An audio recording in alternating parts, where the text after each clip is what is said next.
Okay, the second CinemaSins video that I'm reacting to, that it's another Oscar-winning film, which, won Best Picture. So the second one is Everything Wrong with the Silence of the Lambs. Yes. Oh yeah, Silence of the Lambs. What a fantastic, horror film, I guess you could say.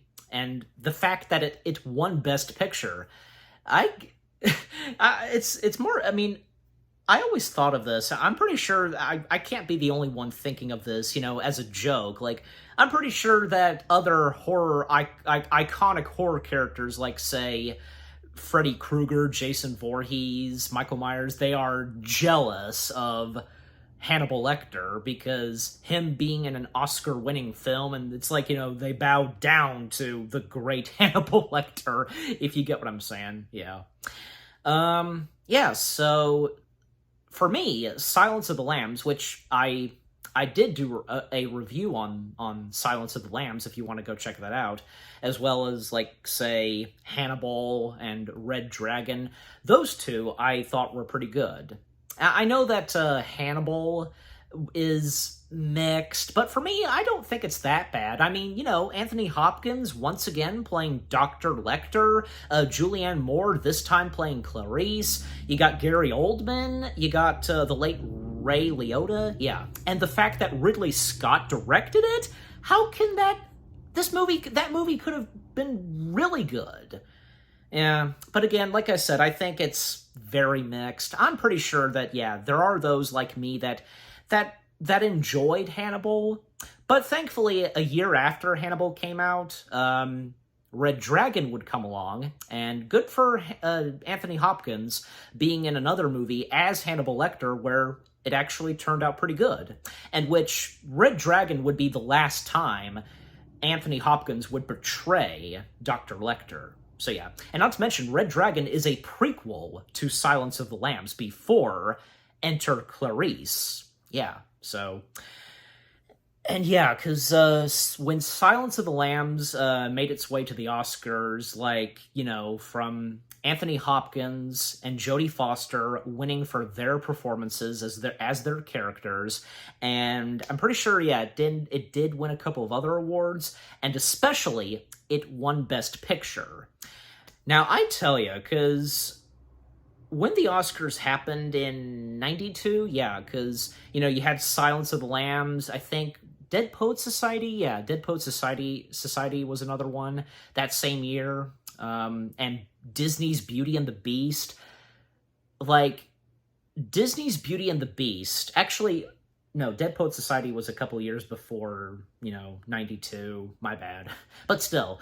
But, because I mentioned Dead Poets Society, because that was another film of Disney's, even though it was under, I think it was the Touchstone logo? Yeah.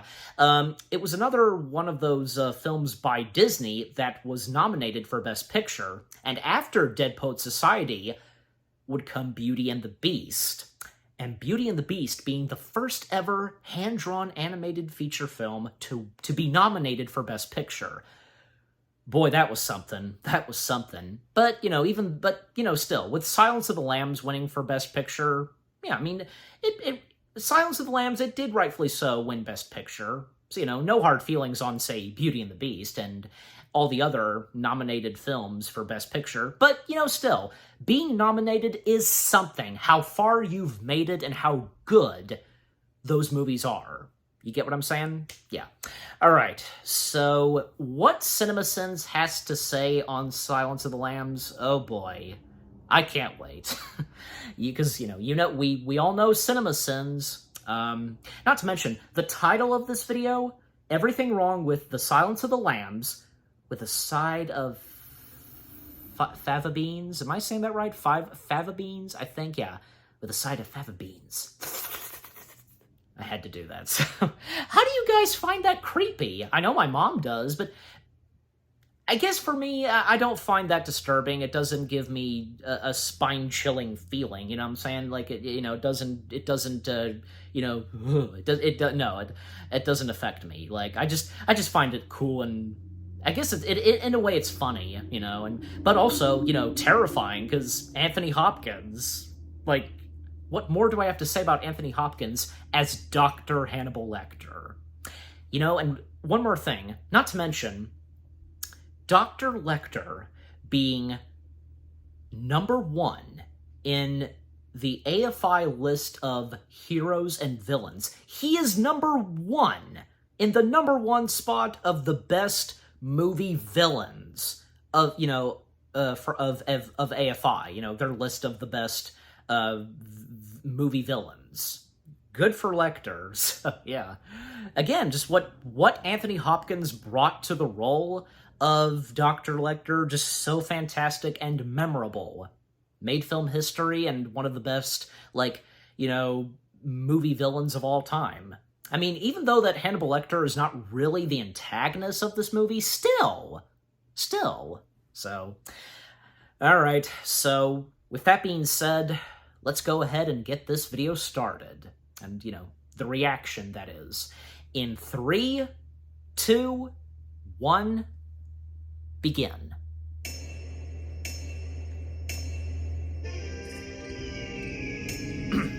In 18 minutes or less. MGM. Wait, Lions before Lance? I must be watching the wrong sheep movie. So, there'd been an uproar if this text said Quantico, Virginia, and we could have just figured out the woods part for ourselves. Look, I know this is the official title of the movie, but everybody calls this Silence of the Lambs. Drop the movie. You're sounding more like the Transformers the movie. I'm sure this training sequence is here to illustrate Clarice Starling's tenacity and stuff, but it has jack to do with the movie. Does anything related to cracking the Buffalo Bill case have to do with her physical fitness? Is there a deleted scene where Lecter challenges her to a 40-yard dash? Crawford wants to see you in his office. Thank you, sir. Weird. Is she doing the obstacle course in reverse to get back to Crawford's office? God damn, that is commitment. I think I'm in love. Why are all these words written on cheap boards, but the pride one appears to have been burned into a regular wooden block?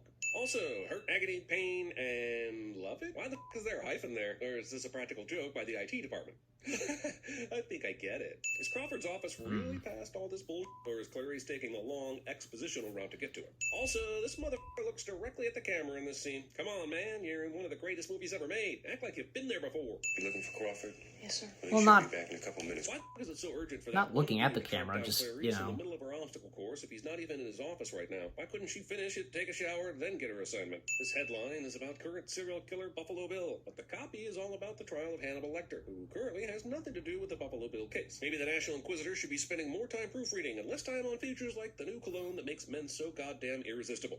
Also, this looks like the exact same copy as the one that Starling later reads on the microfiche at the Academy. So I guess I'm also sinning the Inquisitor for plagiarizing an article from the Washington Dispatch. The job's come up, and I thought about you.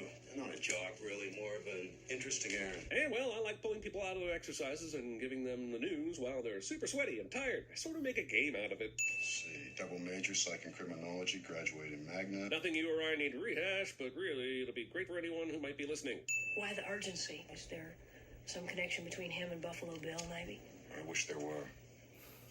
I want your full attention, Starling. Movie has its chance to answer why this was so urgent, and goddamn fails. Be very careful with Hannibal Lecter. Crawford goes on to name a laundry list of do's and don'ts for Starling, but it's only after she's been dismissed and asks a follow-up question. I know there's a little sleight of hand happening here by Jack, but was he seriously going to let her walk off without these caveats if she hadn't taught him? His mouthpiece and restraints were removed for an EKG. When the nurse leaned over him, he did this to her. And I keep this picture in my pocket for a dramatic reveal just before I walk someone into the restricted area. Showing this to you With back the in my lighting. office, well, that would just be silly. Hi, I'm Barney. Barney politely waits for the camera, Clarice, to solely focus on his face before actually bothering to introduce himself. This is certainly a scary That's her murderous point of road view, she's you know. walking down, but what the are these stairs at the end of the hallway? If the one end of the hallway requires going through 2 gates to even get inside, then why is all it left wide open? And where does it lead? And why couldn't they save time and just have Clarice come down the stairs right by Lecter's cell? You know why he's Well, called I'm sure there's a Buffalo reason. Bill? Please tell me. The newspapers won't say. They won't? Isn't the etiology of this salacious name exactly what a newspaper would detail? And even if they didn't, someone with the intellect of Lecter could easily be able to piece that together, right? Barney is shown to be a pretty astute and compassionate guard, right? And he reiterated that Clarice isn't supposed to go near the glass. So why isn't he at least saying something right about now? And that accent you've tried so desperately to shed, pure West Virginia. Wait, Starling's current accent Hey, is what West happened Virginia. when she tried to shed it? Holy. Thanks for the shout-out, Sounded like Lecter. Boomhauer before all that work. All those tedious, sticky fumblings in the backseats of cars, while you could only dream of getting out, getting anywhere, getting all the way to the end.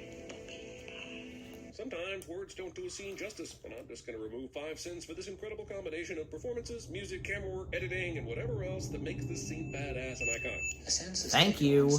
I was wondering.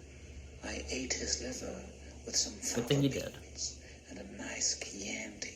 Man, I have a feeling Lecter would have been instantly deported from Italy if they caught him pronouncing Chianti this way. Also, what a weird Thumbnail. way to refer to a census taker, since the census itself is obviously not a test. Did he challenge Hannibal to battle of wits or something? Did it involve iocane powder and 2 glasses of wine? I'm just saying, sure, iconic line and all, but seems like there's a lot more sizzle than steak in this dialogue. We wouldn't dare show you what happens to Clarice next, because gross scene is gross. But Miggs, who is next door, is about to fling semen at Clarice through the bars in his cell with a devastating accuracy that porn stars can't even muster. How the could Lecter see what happened that far down the hall? I think he knows how that one prisoner acts, you know? Lecter decided not to give any information. Now that he's done it again in one of the most heinous ways possible, Go Lecter now! is obligated to give her something? Wow, how convenient. Also, where the is Barney?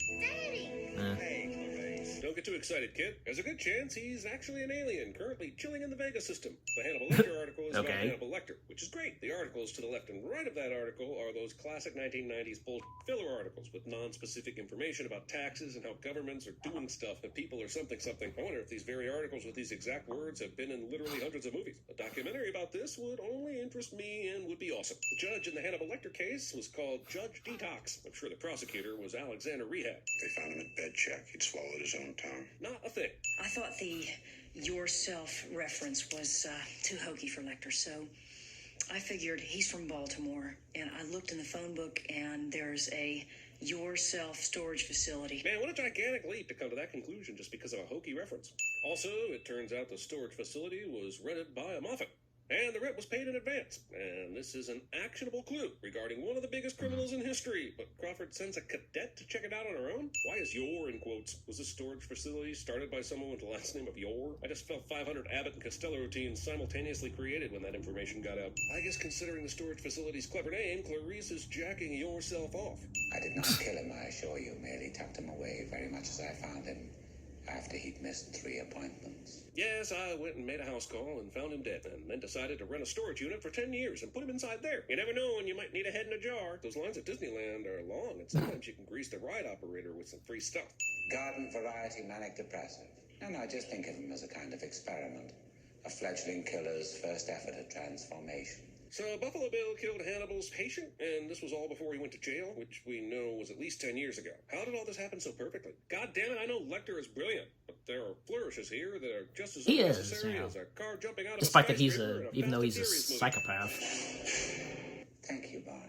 Fife? Catherine sings Tom Petty's American Girl, and I'm beginning to believe that Tom Petty is the artist filmmakers go to when they need a really super obvious song to play about someone's character, like when Tom Cruise is singing Free Fallin' and Jerry Maguire. Unnecessary night vision goggles are unnecessary, but way to plant that seed when they become really important later. Also, I'm no senator's kid expert, but it seems kind of weird she lives alone in this rustic apartment complex when her mom is that much of a big deal. I know he's just stealing from the Ted Bundy playbook here, but he gets pretty lucky when Catherine helps him out. Bundy tried this in a place where there were tons of women. He's very specifically targeting this one woman. Starling!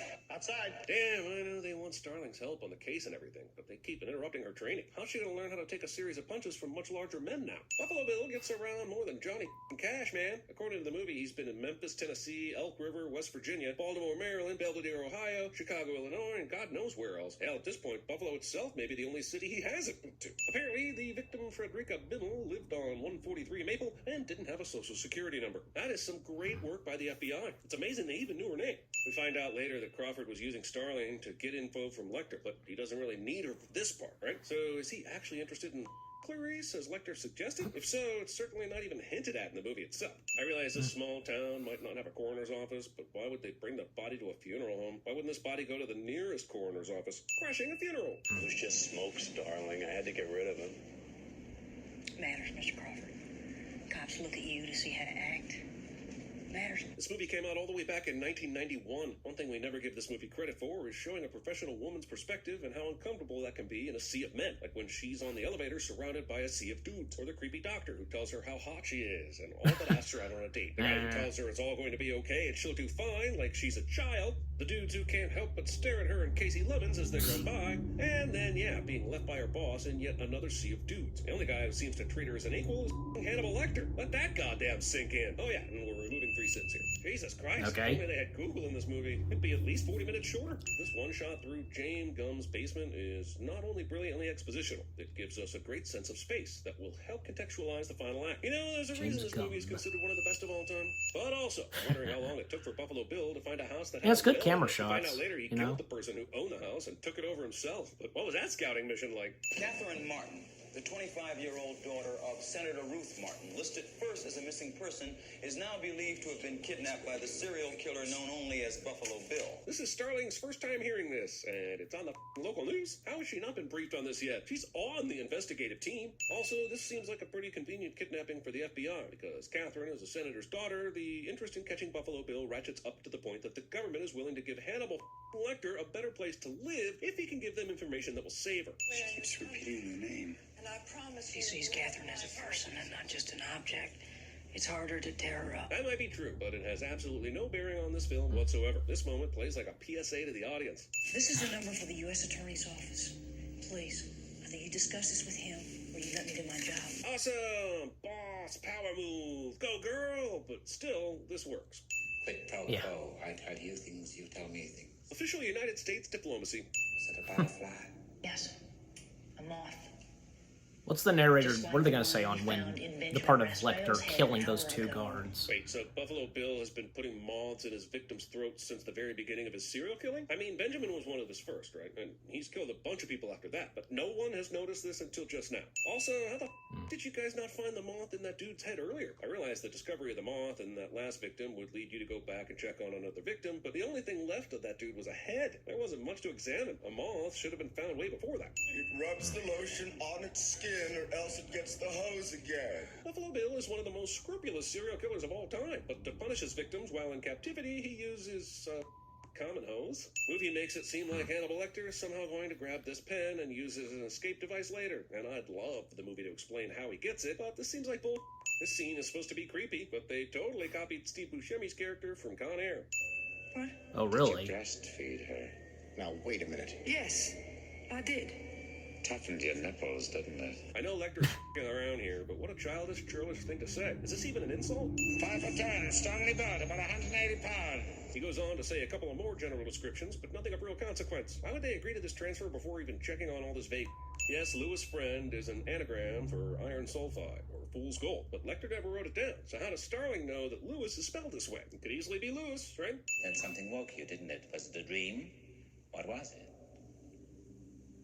I heard a strange noise. Sometimes on this job, all you can do is sit back and enjoy the scene. Oh, you Something try to else come up about with that scene sins, where, but all you can with think that about mask, is these I'll talk about motherfuckers later. earn their acting Oscars. You think if Catherine lives, you won't wake up in the dark ever again? What? Up until now, Hannibal has been on point with his predictions of Clarice. But That this is a big shot old right leap there in with his logic. Trying to eyes. save the girl because she's on the case, man. No need to throw in extra dramatics to what already is a super compelling narrative.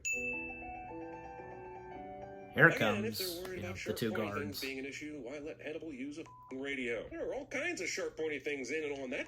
I guess I can believe Hannibal getting out of his handcuffs using Chilton's pen that he somehow stole while he was wrapped up in that restraining harness, but I cannot believe he can unlock the handcuffs without his arms moving just a little bit. Even if he's somehow using just his fingers and he's moving slowly, something would be visibly moving. Hannibal kicks the gate into this cop here, and in the very next action, Hannibal has a clear shot to eating the cop's face. Now, either that gate swung back immediately, and I assure you it didn't, or the speed at which Hannibal does this is impossible. Wow, It's almost like there should have been more than 2 fairly incompetent guards assigned to the most dangerous inmate on the planet. Oh, Pamber asked me. And him just... Ugh. CP. Shots fired on 5. First off, you make a lot of assumptions, mister. You know for a fact those gunshots were on 5? I mean... That's what's his face. I recognize him. Aren't you going to try to call the 2 cops on the 5th floor first? Second, how or why... Also, one of the guards that was have any killed by guns at all? Lecter, I know him too. There's a history of extreme violence, and correctional officers rarely, if ever, carry firearms. I mean, that's Hannibal goddamn Lecter. Look! She says, look, as in, look, I have no idea why we're waiting so long to use the stairs in this building. What do I say? It's Jim Pamber. Now talk to him, damn it. It's hilarious how this guy says, it's Jim Pembry, like he's basing it off the notion that it might not be Jim Pembry, a dastardly plot envisioned by Lecter that hasn't even occurred to him yet. Chris Isaac isn't frolicking on the beach with his naked girlfriend in this scene. I'm gonna go ahead and say that if you tear someone's face off... Wait a minute. Mandatory clip. I'd like to take his face off. When you tear someone's face Had to off, reference it isn't that. going to look Face nearly off. as good as this, even if you clearly have practice like Hannibal Lecter does. I guess Lecter planned for this blood to start dripping right when he got escorted into the elevator so that it would distract the cops and he could carry out the next phase of his plan. He's a genius, don't you question it. On the roof of the elevator. Gotta say, this is still way too close to the elevator to even whisper this.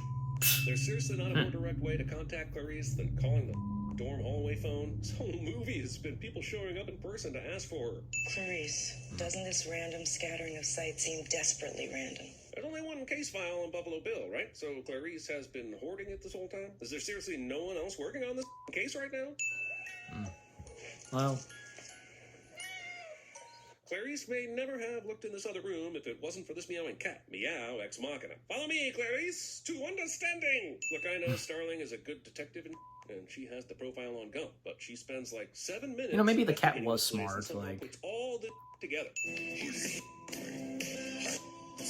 Weirdly, this is my daily affirmation too. Jesus, this is more of an overreaction by Chicago cops than the ends of the Blues Brothers and the Fugitive combined. Hey, you don't know what pain is. You dude, I sent Pete's Dragon once. Pete's I Dragon. don't know if this is the movie that started it, but we're giving a sin to the whole cops raid a place, and it seems like the person they're looking for is there, but is actually at a completely different place scene that probably inspired movies like Speed, 7, and Mission Impossible Rogue Nation to do the same. I know there's probably some movie from 1920 German cinema that did it first, but whatever. This guy looks back for Jack to give him a signal, and boy, does Jack ever give him a signal. But apparently it's not to tear the door down, it's to ring the doorbell again. Gotta say, I'm a little surprised Bill decides to answer the door, and I'm a little surprised that Clarice has rung the bell this many times when the person might not even be at home. She doesn't think she's found the killer's house. She thinks she's about to talk to some sweet old lady. There's no one here, Jack. Yeah, because they went to the wrong house. Clarice. Okay, so we know Clarice is in danger, but how does Jack know she's in danger? Remember when they last talked, all he said was, I need you to link him to the Bimmel girl before he's indicted. See what you can dredge up in Belvedere. all she does is say yes to that, but nothing about visiting an address. Gum could be literally anywhere. His kill network is like 1,000 miles in diameter. Notice the butterfly, notice the butterfly, notice the butterfly! This moth landing I on noticed. the sewing thread is about as on the nose as Buffalo Bill's TV just happening to be on, playing a snuff film that he made of one of his victims. I know a guy who hates Jodie Foster, like the way the rest of the world hates Andie MacDowell, and I've never understood it because she's great, especially when she's not vain about making a perfectly appropriate Andie weird face MacDowell. for an honest performance. So while I say, Dan, the guy that hates Jodie Foster, I have to give the movie a sin for making me think about it. FBI! You're safe! I'll let Catherine take this. Safe! Get me out of here! It seems like every time in movies when somebody needs to wedge something into a doorknob, there's a perfectly sized tool nearby that does just that. And it's doubtful it would even work, but the movie is saying it does, so... Here's the issue with Gum f***ing around with Clarice right now. He's been shown to be f***ing meticulous about his kills. And he knows her ass has a gun, so him not killing her now when he's got the distinct and temporary advantage is not only stupid, it's out of character. Stunning visual, yes. Stupid denouement, absolutely. Geez, this might be the luckiest shot of all time. It's totally dark in here. Even if he's directly behind or knowing whether you've turned a full 180 would be hard to know. Clarice M. Starling. And, you know, how she successfully killed Buffalo Bill. Got Buffalo Bill on her own, and this is the weak sauce reception she gets for graduating. This auditorium should erupt like the end of Bill and Ted's Excellent Adventure. Starling. Well, Clarice, have the lambs stopped screaming? Villain knows exactly where the protagonist You notice that is, and bug reach her in a that public was on his, area, even his, from a broad his head? cliche. Where are you, Dr. Lecter? I have no plans to call on you, Clarice. But the next time we see each other, I'll be Julianne Moore. I think I'm losing my body. Please give me more information. Dr. Lecter. Nice one. Dr. Lecter. No one in this crowded FBI hall hears Clarice loudly talk to the most nefarious criminal on the most wanted list, even when she repeatedly refers to him by name. 88 cents. It's what's for dinner. Look deep within yourself, Clarice, darling. Go seek out Miss Moffat, an old patient of mine. My reasons are my own. Primary sensory intake that makes your dream live is seeing. Reflections, mirrors, images. Starling, we wouldn't have found him without you. Now, if that bastard so much as twitches, I'm gonna blow him right to Mars.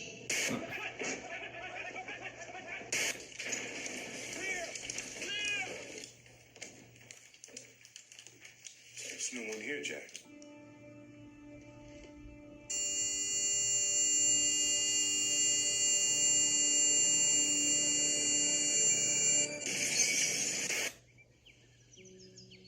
It was a trap.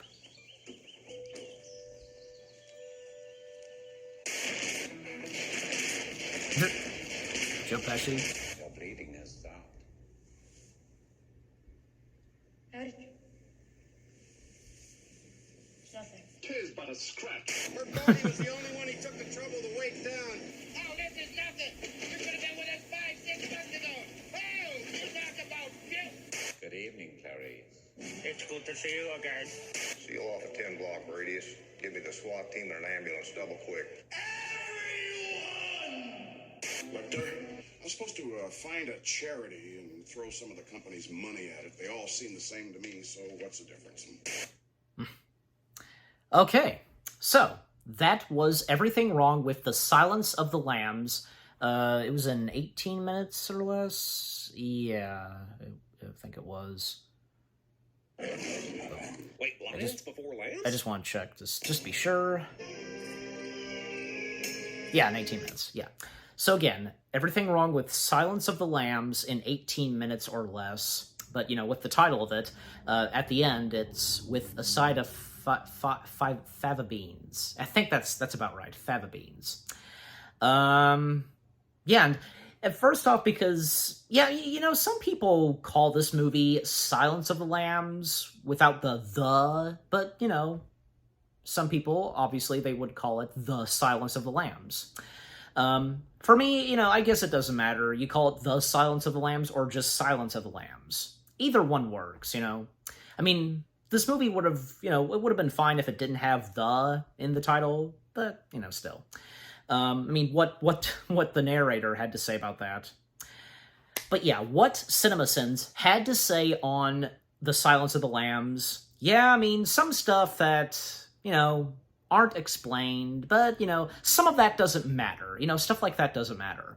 And it was nice to see that, you know, yeah, they did remove a good chunk of sins, you know, from, say, Lecter to, well, one of them where, you know, just removing a sin because, you know, Jodie Foster and Anthony Hopkins, you know, playing two fantastic Oscar-winning performances. Couldn't agree more. You know, a lot of suspension and such in this movie.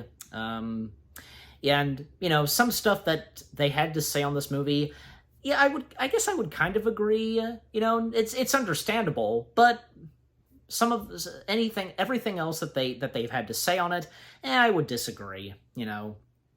I mean, besides, you know, this movie is fantastic. What more do I have to say? You know, the Best Picture winner. It has a fantastic cast. You know, the storytelling. Need I go on? And by the way, the after credits / audio outtakes. Yeah, I didn't get most. I didn't get any of them except for maybe one or two. The fingers. The Monty Python and the Holy Grail one. Yeah, how can you not know that one? Because, I mean, how can you not enjoy something like Monty Python and the Holy Grail? But overall, what CinemaSins had to say on The Silence of the Lambs, yeah, understandable, and, you know, as I said, but, you know, with what they had to say, you know, that doesn't stop us from enjoying this movie, and no doubt about it that the guys who do the CinemaSins videos, they too, enjoy The Silence of the Lambs. Who wouldn't, you know? So yeah. So what about you guys? What did you think of the video itself? What CinemaSins had to say on The Silence of the Lambs? Anything that you agree or disagree with, you know? And what did you think of my reaction? Leave comments and give this reaction video a like, as always. And so, with all that being said, thank you very much for watching. I hope you guys enjoyed my reaction to Everything Wrong with The Silence of the Lambs with a side of fava beans. More reaction videos are on the way. They're going to be awesome. Keep looking forward, and I'll see you guys in the next video / reaction. Take care, and the Oscars are upon us. Peace out.